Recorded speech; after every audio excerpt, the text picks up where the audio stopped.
আমি রাজ্য রাস্তায় রইবু আন্দোলন করিবু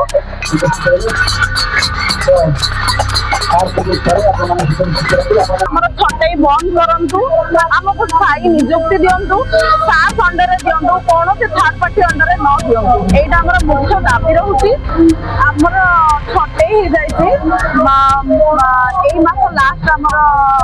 ଅଛି ছটাইর সেই পাই আমি আসিছু এଠି আমার দাবি হଉଛି ছটাই যেମିତି ন হଉ ଆଉ ଏଇଟା ହଜାରେ ପରିବାରର କଥା ସମସ୍ତେ ଆସି ରାଜରାସ୍ତାରେ ବସିଛନ୍ତି ତ ସରକାର ଏ ପ୍ରତି ଯଥେଷ୍ଟ ଧ୍ୟାନ ଦେବା ଦରକାର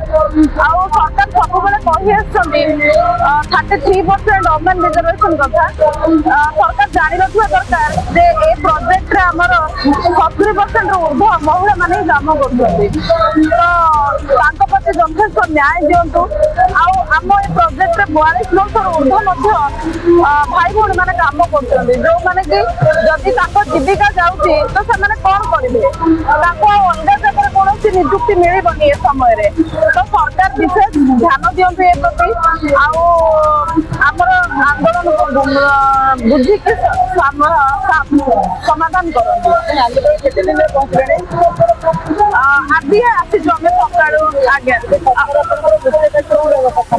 ଆମର ମୁଖ୍ୟ ଦାବି ଆମର ଛଟାଇ ବନ୍ଦ କରନ୍ତୁ ଆମକୁ ସ୍ଥାୟୀ ନିଯୁକ୍ତି ଦିଅନ୍ତୁ ସାଫ ଅଣ୍ଡରେ ଦିଅନ୍ତୁ କୌଣସି ଥାର୍ଡ ପାର୍ଟି ଅଣ୍ଡରେ ନ ଦିଅନ୍ତୁ ଏଇଟା ଆମର ମୁଖ୍ୟ ଦାବି ରହୁଛି ଆମ ମାନଙ୍କ ଦୁଃଖ ସରକାର ଶୁଣୁନାହାନ୍ତି ତେଣୁ ଆମେ ଆମ ଦୁଃଖ ଜଣାଇବା ପାଇଁ ପ୍ରତିବାଦ କରୁଛୁ ଆମର ସ୍ଥାୟୀ ନିଯୁକ୍ତି ଦିଅନ୍ତୁ ଆମକୁ ଆମ ଛଟାଇ ବନ୍ଦ କରନ୍ତୁ ଆପଣ ତ ଚାକିରି କରିଥିଲେ ସେମିତି କିଛି ସ୍ୱାକ୍ଷର କରିଥିଲେ କଣ୍ଡିସନ କି ସରକାର ଛଟାଇ କରିପାରିବେ ନାହିଁ ବୋଲି ସେମିତି କିଛି କଣ୍ଡିସନ କରିଥିଲେ ନାଇଁ ନାଇଁ ସେମିତି କିଛି କଣ୍ଡିସନ ହେଇନଥିଲା ଆପଣ ଜାଣିନଥିଲେ ଯେ ଭବିଷ୍ୟତରେ ଛଟାଇ କରିପାରିବେନି ନାଇଁ ନାଇଁ ହେଇନଥିଲା ଏବେ ଆମର ମୁଖ୍ୟ ଦାବି କଣ ରହିବ ମୁଖ୍ୟ ଦାବି ରହିବ ଆମ ମାନଙ୍କୁ ପୁନଃ ନିଯୁକ୍ତି ଦିଅନ୍ତୁ ଆମ ପରିବାରକୁ ବଞ୍ଚାନ୍ତୁ ଆଉ ସ୍ୱାସ୍ଥ୍ୟ ନୀତି ମାନଙ୍କୁ ନ୍ୟାୟ ଦିଅନ୍ତୁ ଯଦି ସରକାର ଆପଣଙ୍କ କଥା ନ ଶୁଣିବେ ଆଗାମୀ ପଦକ୍ଷେପ କଣ ରହିବ ଆମେ ଏଇ ରାଜରାସ୍ତାରେ ରହିବୁ ଆନ୍ଦୋଳନ କରିବୁ ଯେତେ ପର୍ଯ୍ୟନ୍ତ ସରକାର ନ ଶୁଣୁଛନ୍ତି ଆମେ ସେତେ ପର୍ଯ୍ୟନ୍ତ ଆନ୍ଦୋଳନ କରି ଚାଲିବୁ এই ପ୍ରତିବାଦ ଆପଣଙ୍କର ଆଗରୁ କେବେ କରିଥିଲେ ପ୍ରଥମ ଥର ଆଜି ଡାଇରେକ୍ଟ ପୁରା ପଳେଇ ଆସିଲେ ରାଜରାସ୍ତାକୁ ଆଜି ପ୍ରଥମ ଥର ଆମେ ରାଜରାସ୍ତାକୁ ଆଗରୁ ଅଭିଯୋଗ କରିଥିଲେ ତାଙ୍କୁ ଆମେ ପ୍ରତ୍ୟେକ ବିଧାୟକ ସାଂସଦ ସ୍ୱାସ୍ଥ୍ୟମନ୍ତ୍ରୀ ଡେପୁଟି ସିଏମ ତାଙ୍କୁ ଆମେ ଦେଖା କରି ଆମର ମେମୋରାଣ୍ଡମ ଦେଇଥିଲୁ ଆମର ଅଭିପ୍ରାୟ ଜଣେଇଥିଲୁ ଆମ ଦୁଃଖ ଶୁଣନ୍ତୁ 993 ଜଣ ସ୍ୱାସ୍ଥ୍ୟ ମିତ୍ରଙ୍କୁ ନ୍ୟାୟ ଦିଅନ୍ତୁ ଆମେ ତାଙ୍କୁ ଜଣେଇଥିଲୁ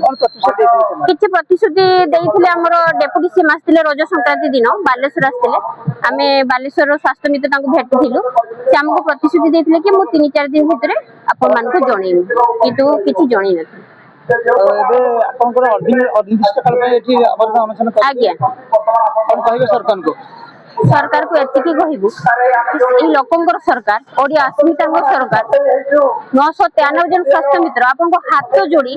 ଆପଣଙ୍କୁ ଅନୁରୋଧ କରୁଛୁ କି ଆମ ପରିବାରକୁ ବଞ୍ଚାନ୍ତୁ ସ୍ୱାସ୍ଥ୍ୟ ମିତ୍ରଙ୍କୁ ନ୍ୟାୟ ଦିଅନ୍ତୁ ଆଉ ସ୍ୱାସ୍ଥ୍ୟ ମିତ୍ରଙ୍କୁ ପୁନଃ ନିଯୁକ୍ତି ଦିଅନ୍ତୁ କାମ କରୁଛନ୍ତି ସ୍ୱାସ୍ଥ୍ୟ ମିତ୍ର ହେଇକି ଯୋଉଠି ସରକାର ଆପଣଙ୍କୁ ଅଣଦେଖା ଆଜି କରିଦେଲେ ଆପଣ ରାଜରାସ୍ତାକୁ ଚାଲି ଆସିଲେ ଆମେ ହେଲ୍ପ ଡେସ୍କରେ ବସିକି जो हॉस्पिटल को रोगी मैंने प्रॉपर चिकित्सा सेवा जोगे दीजिए तार विषय में समस्त विवरणी प्रदान करमि हॉस्पिटल कैशलेस ट्रीटमेंट हेबे जमी आसिले ओपीडी ब्लड टेस्ट बा एडमिशन बाबद को